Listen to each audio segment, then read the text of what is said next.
की अजितदादांच्या केसमध्ये कोणी कॉन्स्पिरसी करेल आणि आम्ही त्याला सोडून देऊ, त्याचा मुर्दाही खणून काढू, एवढं तुम्हाला मी आश्वस्त करतो. तुमच्या मनात शंका ठेवू नका. आकाश पाताळ एक करू, पण या केसमध्ये जर कोणाचा घातपात असेल, कोणाचाही बाप असला तरी त्याला खोदून काढू, सहन नाही करणार. एक अत्यंत महत्वाचा आणि संवेदनशील मुद्दा या ठिकाणी सन्माननीय रोहित पवारजी आणि इतरही आपल्या काही सदस्यांनी या ठिकाणी मांडला. मी या संदर्भातली काही वस्तुस्थिती पहिले आपल्या पुढे मांडतो.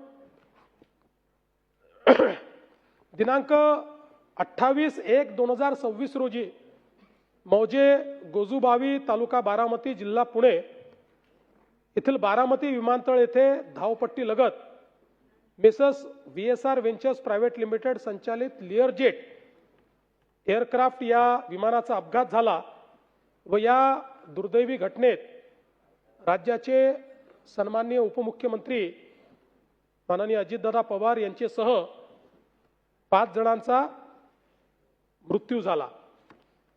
या संदर्भात केंद्र सरकारने जी काही SOP आहे त्याप्रमाणे त्यांची कारवाई सुरू केली आणि त्याची चौकशी सुरू केली. राज्य गुन्हे अन्वेषण विभागाकडे आपण देखील चौकशी दिली. राज्य गुन्हे अन्वेषण विभाग यांना 28/1/2026 पोलीस महासंचालकांच्या पत्रान्वये ही चौकशी देण्यात आली आणि CID याचा तपास हा SP दर्जाच्या अधिकाऱ्याला तपासी अधिकारी केलाय आणि त्याच्या माध्यमातून हा तपास चाललेला आहे. आता त्यातली जी काही आतापर्यंतची निरीक्षण आहेत, अतिमहत्वाच्या व्यक्तींच्या हवाई प्रवासाकरता भाडेतत्वावर हवाई वाहनांचा म्हणजे हेलिकॉप्टर आणि विमान पुरवठा करण्यासाठी शासनाने साई एव्हिएशन व aero aircraft sales and chartered private limited या 2 एजन्सीज नियुक्त केल्या आहेत. दिनांक 27/1/2026 रोजी सायंकाळी 7 वाजताच्या सुमारास उपमुख्यमंत्री माननीय अजितदादा पवार यांचा मुंबई ते बारामती हा दौरा निश्चित झाला. या दौऱ्याची माहिती अजितदादा पवार यांचे खासगी सचिवांकडनं aero aircraft sales and chartered private limited या कंपनीच्या प्रतिनिधींना देण्यात आली.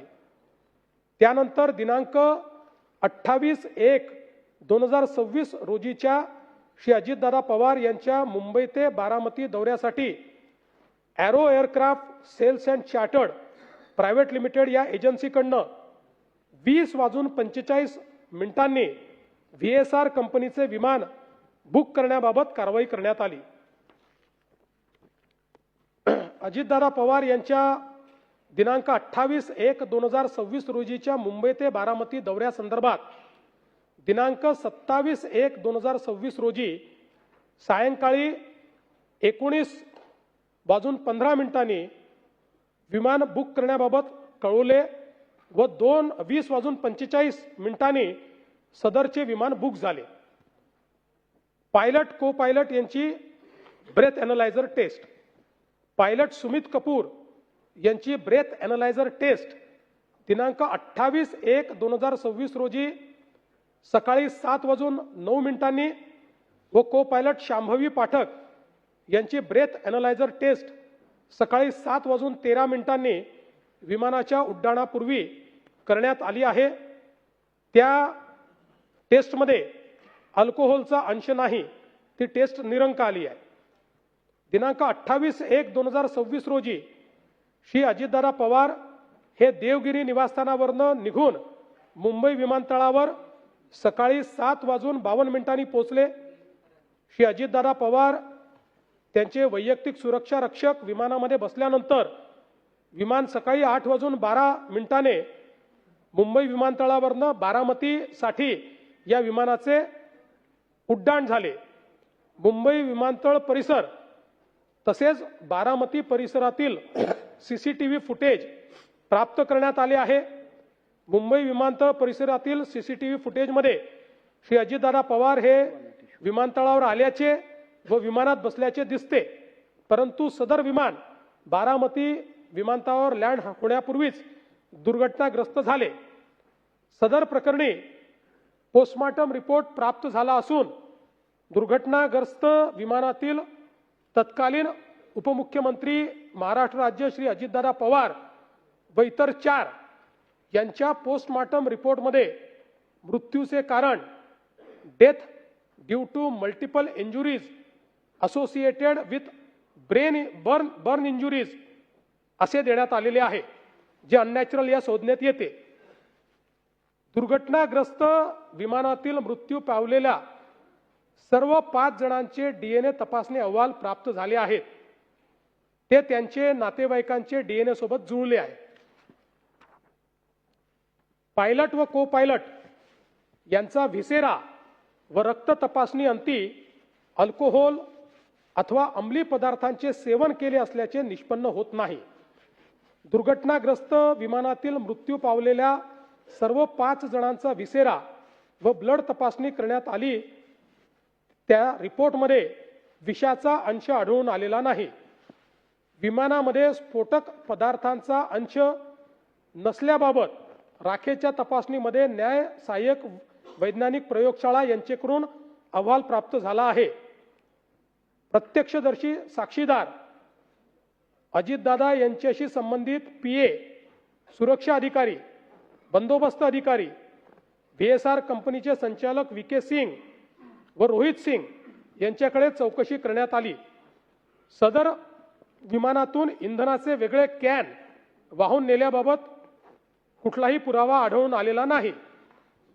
पायलटची नेमणूक दिनांक 27/1/26 रोजी 21:11 स्लॉट्स अलॉटमेंटसाठी तात्पुरत्या स्वरूपात विमानाचे क्रू डिटेल्स मध्ये पायलट म्हणून कॅप्टन साहिल मदान आणि कॅप्टन यश यांच्या नावाचा मेल बारामती एअरपोर्ट डायरेक्टर यांना करण्यात आला होता। अशा प्रकारे स्लॉट अलॉटमेंटसाठी तात्पुरते नावं देऊन स्लॉट निश्चित करण्याची पद्धत आहे। त्यानंतर पायलट व को पायलटची नेमणूक करण्यात येते असे VSR कंपनीकडून सांगण्यात आले। VSR कंपनीचे ऑपरेशन्स टीमने शेड्यूल रोस्टरमध्ये या दौऱ्यासाठी कॅप्टन राहुल ओबेरॉय व दिलीप सिंग यांना पायलट म्हणून 22:42 नेमले, परंतु पायलट राहुल ओबेरॉय यांनी त्यांचे पोट खराब असल्याने त्यांना सकाळचे फ्लाईटऐवजी संध्याकाळचे लातूर जाणाऱ्या फ्लाईटवर ड्युटी देण्यात यावी असे सांगितल्याने लगेच त्यांच्या ऐवजी कंपनीच्या ऑपरेशन्स टीमने कॅप्टन सुमित कपूर व को पायलट शांभवी पाठक यांना या विमानासाठी नेमले। त्यानंतर VSR कंपनीच्या ऑपरेशन्स टीमने या दौऱ्यासाठी कॅप्टन सुमित कपूर व को पायलट शांभवी पाठक यांना पायलट नेमल्याचे नवीन शेड्यूल रोस्टर हे रात्री 23:54 संबंधित व्हॉट्सॲप ग्रुपवर पाठवले। त्यामुळे ऐनवेळी कोणत्याही पायलटची नेमणूक करण्यात आलेली नव्हती, तर पुरेशा आधी व आदल्या रात्री दिनांक 27/1/2026 रोजी 23:54 पायलट सुमित कपूर व को पायलट शांभवी पाठक यांना नेमण्यात आले होते। त्यांनी विमान उड्डाणापूर्वी पुरेसा आराम केला होता। सुमित कपूर यांना 36 तास व शांभवी पाठक यांना 9 दिवस आराम मिळालेला होता। दुर्घटनाग्रस्त लिअरजेट 45 VT SSK विमानासंबंधी माहिती। विमानाचे मेकिंग वर्ष 2010, सर्टिफिकेट ऑफ एअरवर्दीनेस 16/9/2021, VSR कंपनीच्या नावाने रजिस्ट्रेशन 27/12/2022, रजिस्ट्रेशनची वैधता 15/8/2027, एअरवर्दीनेस रिव्ह्यू सर्टिफिकेट दिनांक 10/9/2025 रोजी DGCAने सदर विमानाचे निरीक्षण करून सदर सर्टिफिकेट दिले असून ते 1 वर्षासाठी लागू असते। विमानाची अलीकडच्या काळातली तपासणी VSR कंपनीच्या इंजिनियर्सनी विमान उड्डाणाचे एकूण 4776 तास झाले असताना दिनांक 23/3/2025 रोजी विमानाची शेवटची तपासणी करण्यात आलेली आहे। VSR कंपनीचे कामकाज VSR व्हेंचर्स प्रायव्हेट लिमिटेड कंपनीची नोंदणी 2011 मध्ये करण्यात आली आहे. सध्या या कंपनीचे संचालक VK सिंग व त्यांचा मुलगा रोहित सिंग हे आहेत. VSR कंपनीचे काम VK सिंग हे पाहतात. कंपनीकडे एकूण 16 विमानं, 20 पायलट आणि 36 को पायलट आहे अशी माहिती प्राप्त करण्यात आलेली आहे. तांत्रिक बाबी संबंधीची माहिती AAIB चा प्राथमिक अहवाल प्राप्त आहे. तथापि अंतिम अहवाल आल्यानंतर पोलीस तपासामध्ये तो समाविष्ट करण्यात येईल व तपासात त्याचा विचार करण्यात येईल. VTSSK विमानाचे वार्षिक इन्शुरन्स 27/8/2025 रोजी काढण्यात आले असून त्याचा प्रीमियम वार्षिक 25,56,384 इतका आहे. विमानाची लायबिलिटी ही 50 कोटी आहे. आतील व्यक्तींची लायबिलिटी प्रति व्यक्ती 1 कोटी इतकी आहे.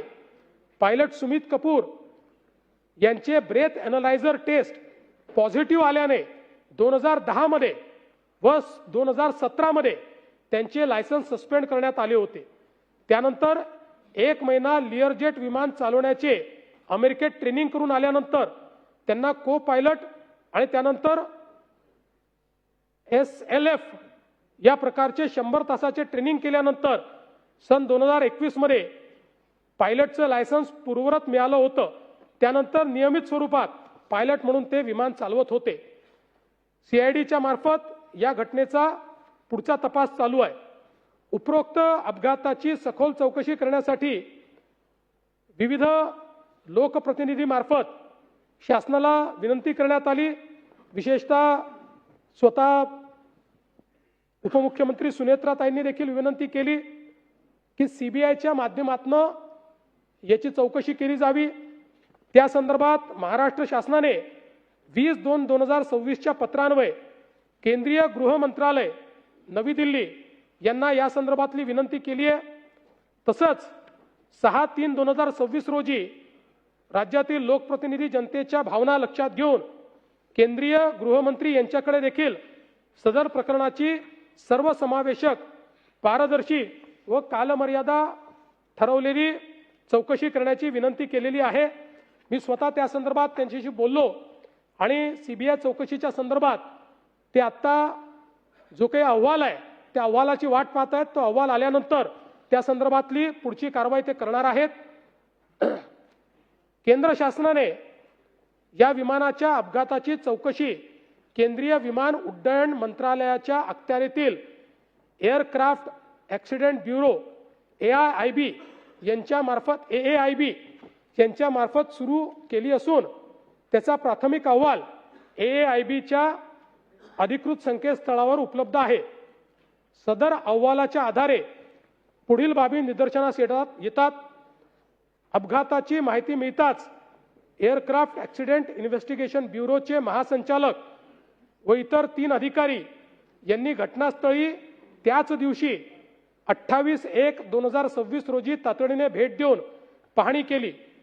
Directorate general of civil aviation DGCA च्या 3 अधिकाऱ्यांचे स्वतंत्र पथकही घटनास्थळी त्याच दिवशी तपासासाठी दाखल झाले.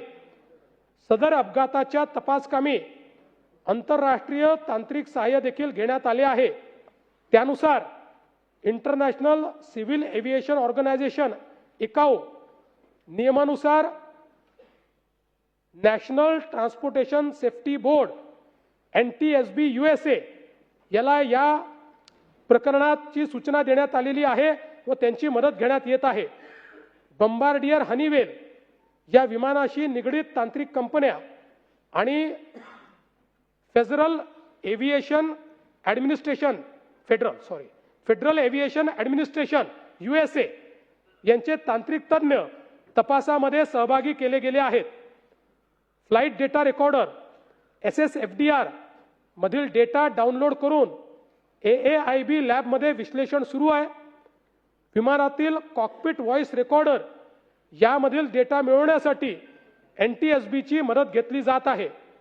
सदर अपघाताच्या तपासासाठी aircraft maintenance engineer AME, air traffic controller, aviation medicine specialist या क्षेत्रातील तज्ज्ञांची मदत घेतली जात आहे. एकूणच तपासामध्ये तांत्रिक डेटा विश्लेषण, घटनास्थळ तपासणी, आंतरराष्ट्रीय तज्ज्ञांची मदत, फ्लाईट रेकॉर्डर विश्लेषण आणि हवामान विमानतळ परिस्थितीचा अभ्यास या सर्व बाबींवर विशेष भर देण्यात आला आहे. सदर अपघाताच्या दरम्यान AAIBच्या अहवालानुसार खालील बाबी निदर्शनास आल्या आहेत. बारामती विमानतळावर अधिकृत MET मेट्रोलॉजिकल सुविधा उपलब्ध नाही. VFR उड्डाणासाठी आवश्यक विजिबिलिटी किमान 5000 मीटरपेक्षा जास्त अपेक्षित आहे. तथापि घटनेच्या वेळी विजिबिलिटी 3000 मीटर इतकी होती. विमानतळावर विंडसॉक शिवाय कोणतेही नॅव्हिगेशन उपलब्ध नव्हते. त्यामुळे सदर लँडिंग हे पूर्णपणे व्हिज्युअल रेफरन्सवर अवलंबून होते. विमानतळावर स्वतःची ARFF aircraft rescue and fire fighting सुविधा उपलब्ध नव्हती. सन 2016 नंतर रनवेचे डांबरीकरण झाले नव्हते. तसेच रनवेवर खडी व चिन्हे फिकी झालेली आढळली. बारामती विमानतळ हे अनकंट्रोल्ड एअरफील्ड असणारे आहे. सारांश, सदर प्रकरणाची CID मार्फत चौकशी सुरू असून AAIBचा अंतिम अहवाल प्राप्त झाल्यानंतरच तपासाच्या अंतिम निष्कर्षापर्यंत पोहोचता येईल. सदर प्रकरण CBIकडे मी आधीच सांगितलं की त्याचा पाठपुरावा सुरू आहे. आता या संदर्भात ही जी काही वस्तुस्थिती आहे, या व्यतिरिक्त काही गोष्टी या ठिकाणी समोर आल्या. खरं म्हणजे रोहित पवारजींनी अतिशय भावनिक पद्धतीने हा मुद्दा मांडला आणि निश्चितपणे चेतन तुपेंनी देखील अतिशय चांगल्या पद्धतीने तो मुद्दा मांडला, अनेकांनी मांडला. निश्चितपणे महाराष्ट्राची आणि देशाची आणि अजितदादांवर प्रेम करणाऱ्या प्रत्येक व्यक्तीची ही अपेक्षा आहे की याची नीट चौकशी झाली पाहिजे. यातलं सगळं सत्य हे बाहेर आलं पाहिजे आणि याबद्दल कोणाच्याही मनामध्ये शंका नाही. मी या निमित्ताने केवळ एवढंच सांगू इच्छितो की रोहित पवार प्रयत्न करतायत, चांगलं आहे, आमचं सगळ्यांचं त्यांच्या प्रयत्नाला समर्थन आहे. मात्र ही भावना होता कामा नये की इतरांना त्याबद्दल काही घेणं देणं नाही आहे. ही भावना अयोग्य आहे. या सभागृहात बसलेल्या बहुतांश लोकांना, अजितदादांच्या कमी अधिक प्रमाणात सर्वांना अजितदादांच्या संदर्भात तीच संवेदना आहे. प्रत्येकाचं हे मत आहे की याची निष्पक्ष चौकशी झाली पाहिजे. या चौकशीच्या आड कोणीही येता कामा नये. आणि विशेषतः मागच्या काळामध्ये अनेक वेळा राष्ट्रवादी काँग्रेसचे सगळे आमदार 3 वेळा तरी किमान मला येऊन भेटले. चौकशीचं काय चाललेलं आहे, चौकशी CBIची कधी सुरू होणार आहे. त्यांनी मला ही विनंती केली की एकदा आम्हाला सगळ्यांना घेऊन तुम्ही अमितभाईंकडे घेऊन चला. मी त्यांना सांगितलं सभागृह आपलं सेशन संपल्यानंतर मी अमितभाईंची वेळ घेतो, तिथे देखील आपण जाऊ. परिवारातही अनेक वेळा त्या संदर्भातली जी काही चर्चा आहे ती झालेली आहे. त्यामुळे मला असं वाटतं की या संदर्भात प्रत्येकाच्या भावना तेवढ्याच तीव्र आहेत. कदाचित कोणी एक्सप्रेस करतं, कोणी करत नाही. आणि या निमित्ताने एक गोष्ट अजून मला आपल्या निदर्शनास आणून द्यायची आहे. आपण प्रयत्न करतात ही चांगली गोष्ट आहे आणि मी तर तुम्हाला सांगतो राज्य सरकार आपल्या प्रयत्नांमध्ये जिथे जिथे राज्य सरकारचा रोल असेल पॉझिटिव्ह राहील, तिथे मदतच करेल. पण एक महत्त्वाचा मुद्दा आलाय FIRच्या संदर्भात आणि म्हणून आपण जितेंद्रजी तो मुद्दा मांडला म्हणून मी सांगतो, ललिता कुमारीमध्ये जो तुम्ही वारंवार मुद्दा मांडता तो मुद्दा काय आहे? FIR कशा करता? To set law in motion. FIRचा अर्थ काय आहे की कुठली तरी अशी नोंद पाहिजे की जो नोंदीने to set law in motion झाला पाहिजे. आणि म्हणून जेव्हा ऍक्सिडेंट होतो तेव्हा ऍक्सिडेंटमध्ये to set the law in motion ADR register होतो. आणि ADR रजिस्टर झाल्यानंतर ज्यावेळेस संपूर्ण चौकशी पूर्ण होते आणि त्याच्यामध्ये जर असं आढळलं की याच्यामध्ये ऍक्सिडेंट नाही आहे, याच्यामध्ये काही क्रिमिनल एलिमेंट आहे, याच्यामध्ये काही निग्लिजन्स आहे, याच्यामध्ये काही चुका आहेत, याच्यामध्ये काही घातपात आहे, त्यावेळी जेव्हा चार्जशीट जाते त्यावेळी हा FIR मध्ये कन्वर्ट होऊन ती चार्जशीट जाते. ADR आणि FIR मध्ये अंतर काही नाही. दोघांचंही काम to set the law in motion आहे. आणि म्हणून आपण बघा, उद्या FIR मध्ये एखाद्याचं नाव आलं की यांनी मर्डर केलाय असं नाव आलं तरी ते महत्वाचं नसतं. चार्जशीट महत्वाची असते. चार्जशीट मध्ये पुराव्यानिशी त्याचं नाव आहे की नाही. आपण अनेकदा पाहतो, कधी कधी राजकीय कारणाने अनेक ठिकाणी आपल्याला पाहायला मिळतं लोकांची नावं टाकली जातात, पण त्यांची चार्जशीट होते का? नाही होत, कारण पुरावा नसतो. त्यामुळे क्रिमिनल जस्टिस सिस्टीम आपण समजून घेतली पाहिजे. क्रिमिनल जस्टिस सिस्टीम मध्ये या ठिकाणी to set the law in motion हे महत्वाचं असतं. To set the law in motion हे अपघाताच्या केसमध्ये ADRनीच आपण करतो. त्यानंतर ज्यावेळेस आता हे सगळे अहवाल येतील, यात निग्लिजन्स दिसेल किंवा जे दिसेल, ऑटोमॅटिक तो FIR होईल आणि त्यातनं त्याची चार्जशीट जाईल. म्हणून मला असं वाटतं की आता कदाचित रोहित पवारांचे ते काका होते, त्यांचे जास्त जवळचे असतील, पण आमचे मित्र होते. आणि मला तर असं वाटतं की कदाचित म्हणजे त्यांच्या जवळचे लोक सांगू शकतील की गेल्या 5-7-8 वर्षात तर जेवढी माझ्याशी मैत्री होती तेवढी कदाचित राजकारणात फार कोणाशी असेल असं मला वाटत नाही. त्यामुळे आम्ही कुठेतरी त्यांच्यावर FIR होऊ नये किंवा तो ब्लॉक व्हावा हे का करणार आहे? आपल्याला क्रिमिनल जस्टिस सिस्टीम मध्ये या पद्धतीनंच काम करावं लागतं. होतो ना, अगदी मी उदाहरण सांगतो की बावनकुळे साहेबांना बुक्की मारली, FIR होऊन जाईल, कारण ते हर्ट आहे. हा ऍक्सिडेंट असल्यामुळे पहिले ADR होतो, ADRच FIR मध्ये कन्वर्ट होतो. त्याची ती प्रोसेस चाललेली आहे. आणि मला असं वाटतं की ठीक आहे, आपल्या भावना तीव्र असल्यामुळे आपण राहुलजींना भेटलात, राहुलजींनी आपल्याला सांगितलं की तुम्ही कर्नाटकमध्ये जाऊन त्या ठिकाणी FIR दाखल करा. कर्नाटकमध्ये 0 FIR दाखल झाला. नाही ठीक आहे, त्यांनी नसेल सांगितलं, तुम्हाला मनात वाटलं असेल, पण मी तुम्हाला सांगतो, नाही नाही द्या ना शेवटी, असं नाही द्या शेवटी, पण मी तुम्हाला सांगतो, आपण जर बघितलं तर याच्यामध्ये हा जो काही 0 FIR आहे हा घेण्याचा अधिकारच कर्नाटकला नाही. It is illegal. याचं कारण 0 FIR च्या संदर्भातला नियम असा आहे की ज्यावेळी विक्टीम FIR करण्याच्या परिस्थितीत नसेल त्यावेळीच विक्टीमला 0 FIR करता येतो. जिथे FIR करायचा ज्यांचं ज्युरिस्डिक्शन आहे त्या ज्युरिस्डिक्शन मध्ये जर विक्टीम पोहोचू शकत नसेल तर 0 FIR होतो आणि तो 0 FIR हा त्या पोलीस स्टेशनला त्या ठिकाणी कन्वर्ट होतो. अशा पद्धतीनं 0 FIR घेण्याचं ज्युरिस्डिक्शन कर्नाटकला बिलकुल नाही.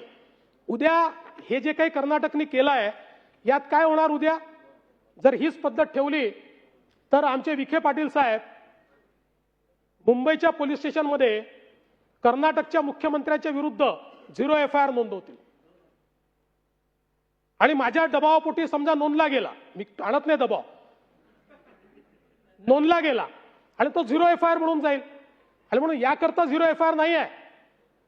मी आपल्याला पद्धती पण सांगतो, म्हणजे you may be aggrieved and you have all right to be aggrieved, पण त्याच्यातली पद्धत ही आहे, याकरता पद्धत अशी दिलेली आहे की अशा पद्धतीनं तुम्हाला जर वाटतं की FIR दाखल झालाच पाहिजे आणि समजा प्रशासनाचं मत आहे की ADR will be converted into FIR, तर याच BNSच्या कायद्याने तुम्हाला 175(3) दिलेला आहे, ज्याच्या अंतर्गत तुम्हाला संबंधित कोर्टात जाता येतं आणि कोर्ट डायरेक्ट करतं की याच्यात FIR दाखल करा.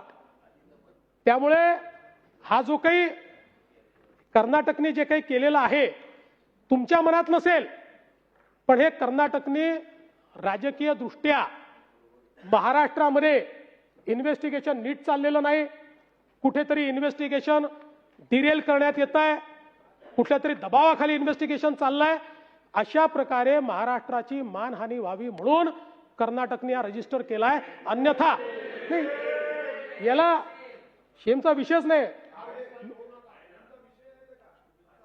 नाही नाही नाही एक मिनिट.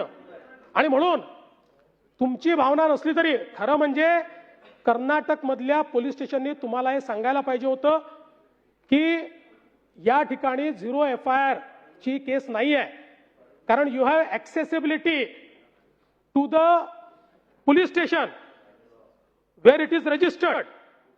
You have accessibility.